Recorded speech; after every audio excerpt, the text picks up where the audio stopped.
El jorobado de Notre Dame. Una mañana, cuando las campanas de la catedral de Notre Dame empezaban a tocar y resonaban por encima de los tejados de París, un titiritero gitano llamado Clopin entretenía a una multitud de niños embelesados ante su teatro de marionetas.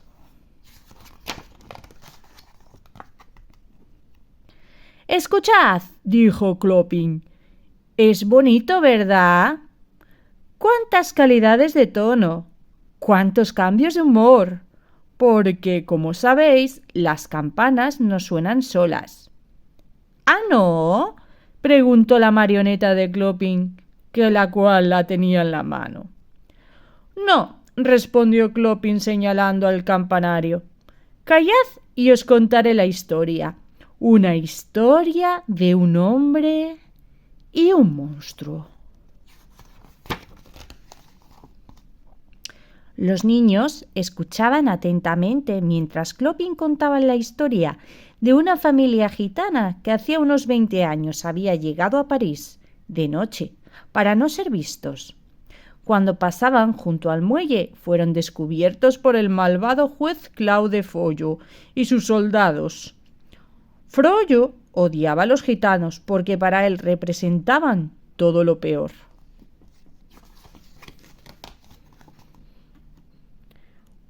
Cuando apresaron a la familia, Frollo se dio cuenta de que la mujer apretaba un bulto contra su pecho. Creyendo que ocultaba objetos robados, el juez ordenó a los soldados que le quitaran el paquete. La atemorizada mujer apretó el bulto con más fuerza y echó a correr. Atravesó la plaza y subió las escaleras de la magnífica catedral de Notre Dame, en la que estaría a salvo. Llamó a las puertas con desesperación, gritando: «¡Asilo, por favor, dadnos asilo!».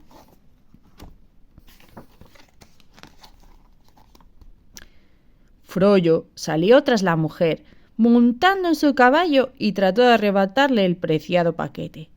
Al forcejear, la gitana cayó por las escaleras de piedra y se golpeó en la cabeza. Frollo miró a la mujer muerta mientras sostenía con aire triunfal el paquete, que para su asombro empezó a llorar. «¿Un bebé?», refunfuñó Frollo, desenvolviendo el paquete. «¡No! ¡Un monstruo!», exclamó cuando vio al pobre niño deforme que había dentro.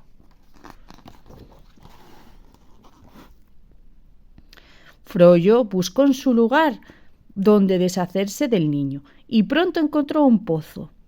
Ya tenía al bebé suspendido sobre su negra boca cuando oyó la voz del archidiácono de la catedral, que le ordenaba detenerse y que tuviera piedad del niño. Bajo la mirada atenta de Nuestra Señora, Frollo temió por su alma. Cuando preguntó al archidiácono qué podía hacer, éste le dijo que adoptara al niño y le educara como si fuera suyo. Frollo asintió, pero con la condición de que el niño viviera en el campanario de la catedral de Notre Dame a cargo del archidiácono. Clopin propuso a continuación una adivinanza a su fascinado público. ¿Adivináis quién es el monstruo? ¿Y quién es el hombre?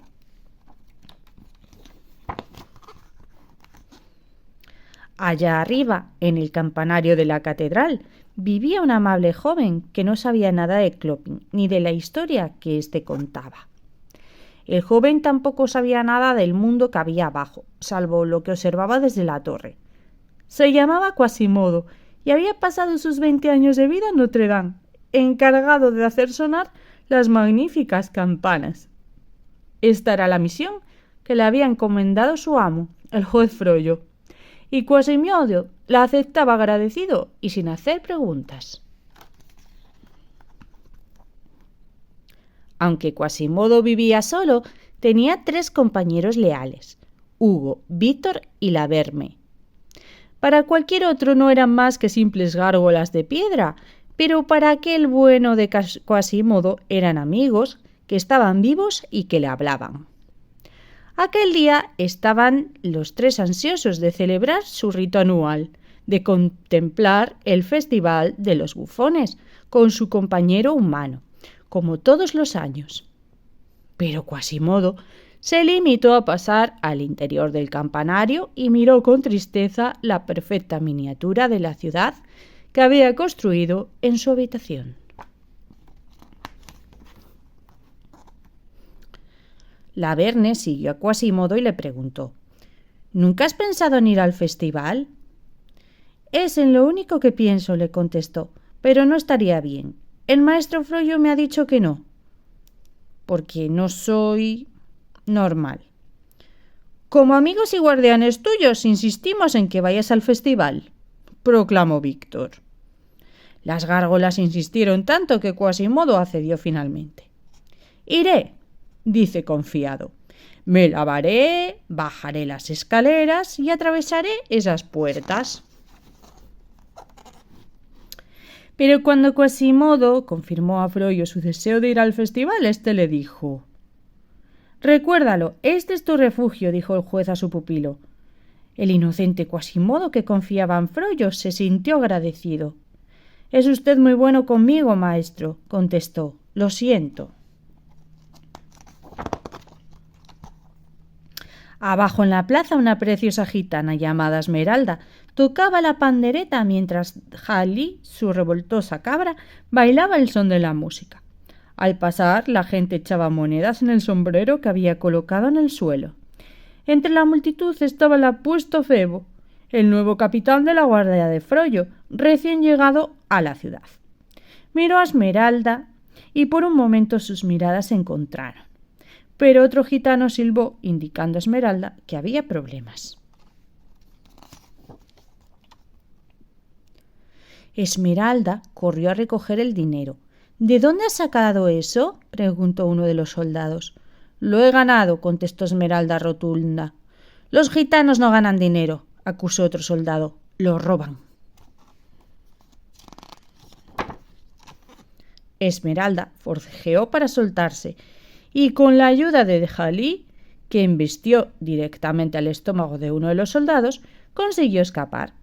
Febo ordenó a su caballo Aquiles que se sentara encima de otro soldado para que Esmeralda y Jalí tuvieran tiempo de desaparecer por el callejón.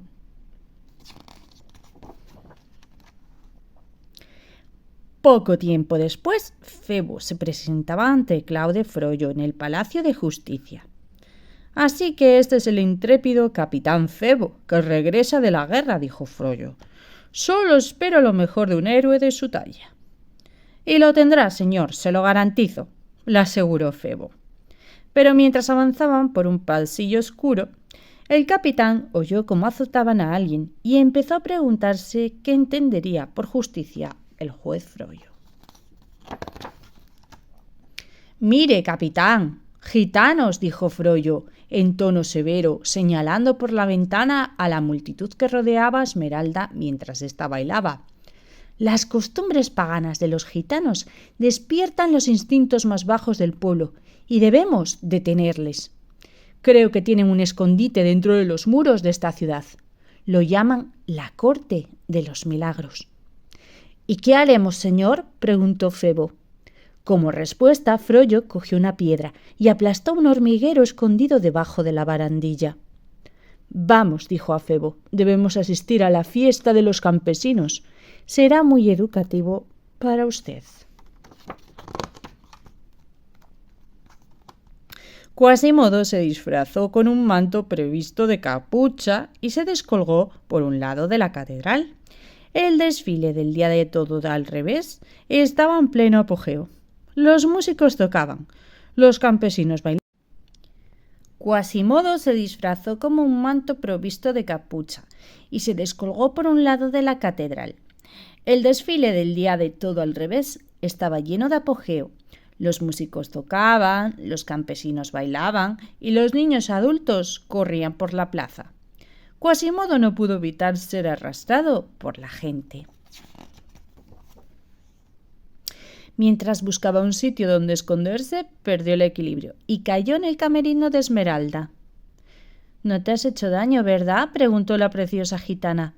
Le quitó la capucha y Quasimodo retrocedió, esperando el grito que vendría después. Sin embargo, Esmeralda le felicitó. «¡Qué careta tan buena!», dijo. Al darse cuenta de que no necesitaba disfrazarse, Quasimodo paseó por la plaza emocionado por los festejos. Pronto llegó la hora de la actuación de Esmeralda. Fue bailando hacia la tribuna en la que estaba Frollo. Aunque simulaba que le repugnaba, el juez no podía dejar de mirar a la muchacha. Tampoco podían hacerlo Febo ni Quasimodo. Esmeralda le guiñó un ojito a Quasimodo al pasar y el joven se sonrojó.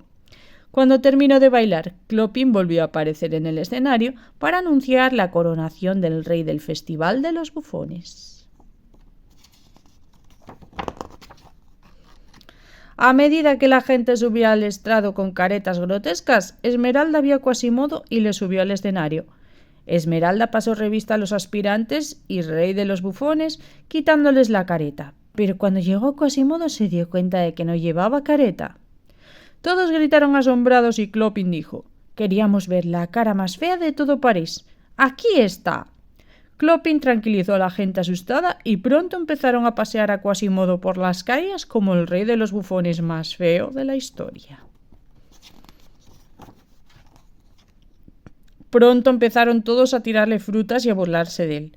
Frollo no hizo nada, ni siquiera cuando ataron a Quasimodo a la picota, y él, aterrorizado, le pidió ayuda. Frollo estaba decidido a castigar a Quasimodo por haberle desobedecido. Esmeralda acudió a rescatar a Quasimodo. Frollo se enfureció y ordenó que detuvieran a la joven. Tras una huida alocada para escapar de los soldados, Esmeralda y Jalí, disfrazada de viejo verdugo, entraron en la catedral. Febo la siguió, pero en esta vez, en vez de detener a Esmeralda, le dijo a Frollo que ésta se había refugiado en el sagrario. El archidiácono fue hacia ella y le aseguró que nadie le haría daño dentro de la catedral. Quasimodo volvió a su habitación con el corazón destrozado. Esmeralda le siguió para disculparse por lo sucedido en el festival. En la torre del campanario, Esmeralda se quedó maravillada ante la miniatura de París que Quasimodo había tallado. Le felicitó por su habilidad y él aceptó tímidamente. Al hablar con esta persona tan amable, Quasimodo empezó a pensar que lo que decía Frollo sobre los gitanos podría no ser verdad. Cuando Esmeralda le dijo que no era el monstruo que su amo decía que era, Quasimodo quiso creerla con todas sus fuerzas.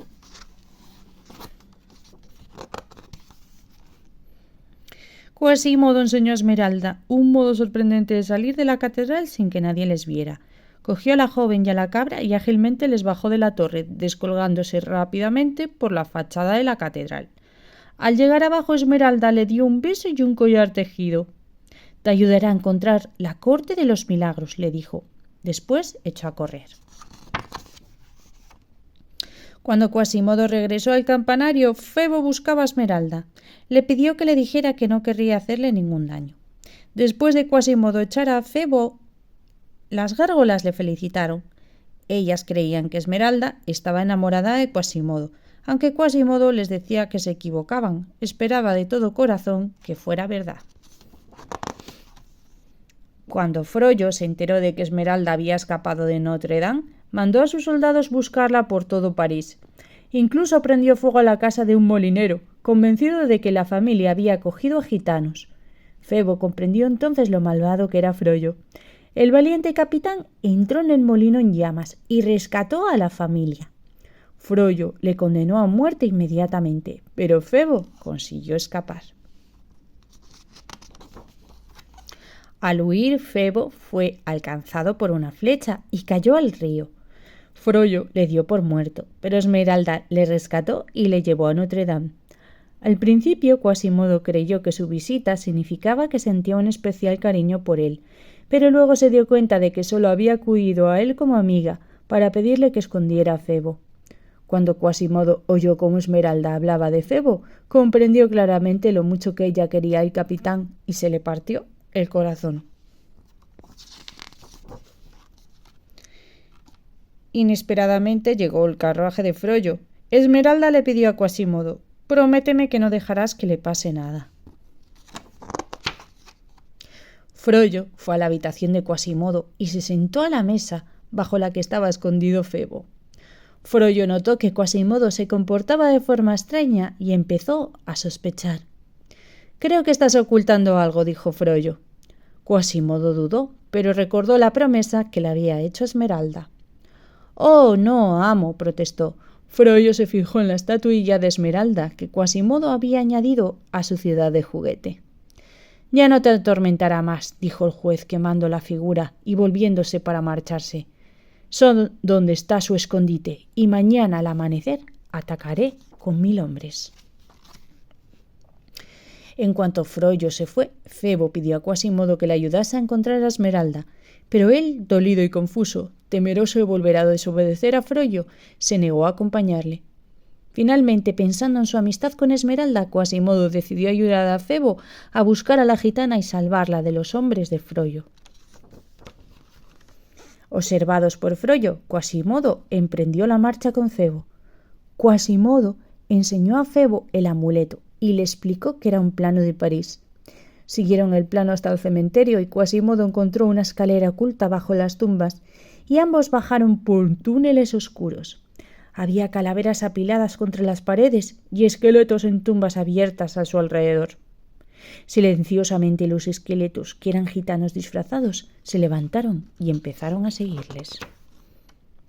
De repente se vieron sumidos en la oscuridad. Cuando volvió la luz, estaban rodeados de gitanos. «Oh, ¿qué tenemos aquí?», dijo Clopin saliendo de entre la multitud. Febo y Quasimodo fueron conducidos a un patíbulo en el centro del asombroso lugar en el que se esperaban las orcas. «¡Esperad!», protestó Quasimodo. «¡Escuchadnos!». Pero Clopin no pensaba escucharles. Celebró un juicio de marionetas simulando que rápidamente fueron declarados culpables por ser espías de Frollo. Estaban a punto de colgarles cuando apareció Esmeralda. «¡Deteneos!», gritó. «¡No son espías! Este soldado salvó a la familia del molinero y Quasimodo me ayudó a escapar de la cárcel». «¿Y por qué no lo dijeron antes?», preguntó Clopin con aire inocente mientras Esmeralda les quitaba las mordazas. Febo se volvió hacia la multitud y gritó: «Hemos venido a avisaros. Frollo viene hacia aquí. Dice que sabe dónde os escondéis y que atacará al amanecer», apremió Quasimodo. «Debemos agradecer la valentía de Quasimodo», dijo Febo. «Sin su ayuda no hubiéramos podido llegar». «Ni yo tampoco», gritó Frollo, que había aparecido con un ejército de soldados. «Querido Quasimodo, ya sabía yo que algún día me servirías para algo», dijo. «¿De qué está usted hablando?», preguntó Esmeralda. «Me ha traído hasta ti. Él nunca decepciona a su amo», dijo Frollo. «Usted le engañó», acusó Esmeralda. Quasimodo estaba horrorizado. Habían capturado a sus amigos por su culpa. Cayó a los pies de Frollo y se echó a llorar. «Mañana encenderemos una pequeña hoguera en la plaza y todos ustedes están invitados», dijo Frollo. Luego los soldados se llevaron a Esmeralda y a Febo y encadenaron a Quasimodo en el campanario. Ya anochecía cuando acabaron de construir un estrado en la plaza. Entonces apareció Frollo y mientras 2 guardias ataban a Esmeralda al poste anunció: «La prisionera ha sido declarada culpable de brujería y la pena es de muerte». Cerca de aquí Febo estaba encerrado en una jaula rodeado de guardias. Observaba impotente cómo Frollo se acercó a Esmeralda. En el campanario, Quasimodo permanecía arrodillado, inmóvil y derrotado, mientras las gárgolas le decían que tenía que salvar a su amiga. «Dejadme en paz», gritó Quasimodo enfadado. «Muy bien, Quasimodo, te dejaremos en paz», dijo Hugo. «Nosotros solo somos de piedra, pero creíamos que tú estabas hecho de algo más fuerte». La voz de Frollo resonó desde abajo. «Aquí la tenéis para que todos veáis qué clase de monstruo es». «No», gritó Quasimodo forcejeando con las cadenas. Quasimodo tiró de las cadenas con todas sus fuerzas. Y las columnas a las que estaba atado cedieron. Estaba libre. Quasimodo se descolgó rápidamente por la pared de la catedral y saltó el estrado de la plaza, rescatando a Esmeralda. Cuando los soldados se lanzaron tras él, les mantuvo alejados con una viga. Después subió a Esmeralda por la fachada de Notre Dame, mientras la multitud observaba asombrada. Sano y salvo. Quasimodo se encaramó al balcón y alzó a Esmeralda, que había perdido el conocimiento, por encima de su cabeza. ¡Asilo! Gritó. ¡Asilo! ¡Asilo! «¡Tomad la catedral!», rugió Frollo, aunque no tenía autoridad sobre la iglesia. Una vez dentro del campanario, Quasimodo acostó a Esmeralda sobre su lecho de paja e intentó darle un vaso de agua. Esmeralda tenía las mejillas frías y su mano colgaba inerte. Quasimodo salió al balcón y vio a los soldados de Frollo, que rodeaban la catedral. Quasimodo arrojó la madera y trozos de mampostería, dispersando a los soldados. Después agarró una viga, como si no pesara nada, y la tiró por el balcón. Cayó sobre el coche de caballos de Frollo, que gritó a los soldados: «¡Regresad, cobardes! ¡Coged esa viga y derribad la puerta!». Mientras tanto, Febo se había apoderado de las calles de los guardias y había conseguido liberarse y liberar a Clopin de los carros en los que les habían encerrado. «¡Ciudadanos de París!», gritó Febo, «Frollo ha perseguido a nuestra gente, ha saqueado nuestra ciudad y ahora ha declarado la guerra a la misma Notre Dame. ¿Vamos a consentirlo?». «No», bramó la multitud enfurecida y siguió a Clopin y a Febo hasta la catedral. En el interior de Notre Dame, Quasimodo y sus amigas, las gárgolas, hacían frente a las tropas de Frollo como buenamente podían. La Verne mandó a las palomas que se lanzaran en picado sobre los soldados y Hugo y Víctor les tiraran cascotes a la cabeza. Quasimodo empezaba a cansarse, no dejaban de aparecer soldados. Podía oír cómo cedían las puertas de la catedral ante los golpes de las tropas. «Es inútil», murmuró descansando un momento. De repente se le ocurrió una idea. Hugo y Víctor avivaron el fuego bajo la enorme cuba de plomo que Quasimodo guardaba en el campanario. Este metió una cuña debajo de la cuba e hizo palanca con todas sus fuerzas para volcarla. El líquido incandescente se derramó por el suelo y por la pared, cayendo como una cortina al rojo vivo encima de las puertas de la catedral. Los soldados soltaron el ariete y huyeron, dejando a Frollo con toda su rabia.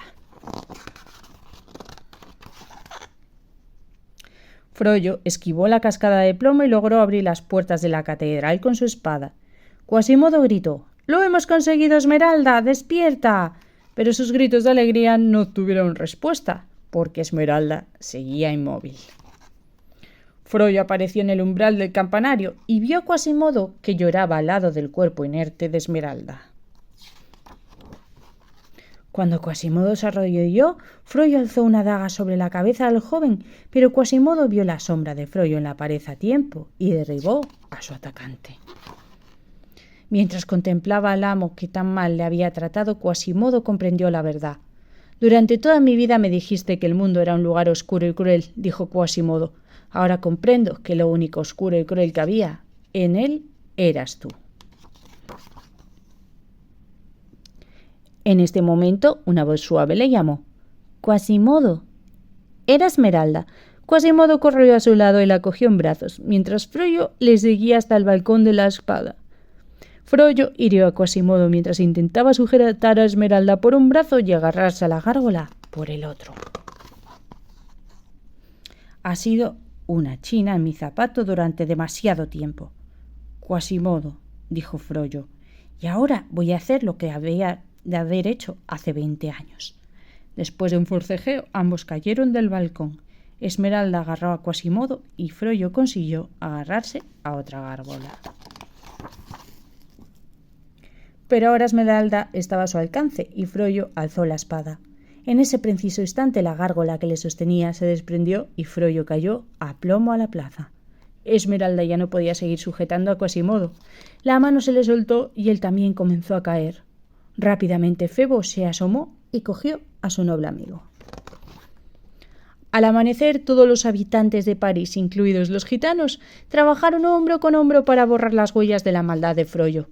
Cuando se abrieron las puertas de la catedral, Esmeralda y Febo caminaron de la mano hacia la plaza. Unos instantes después, Esmeralda llamó a Quasimodo, que apareció también. La multitud curiosa la rodeó sin saber exactamente qué decir o hacer. Entonces la niña se acercó a Quasimodo y suavemente le acarició la cara. «¡Viva Quasimodo!», gritó Clopin. En el campanario, las gárgolas sonreían al contemplar lo que ocurría abajo en las calles.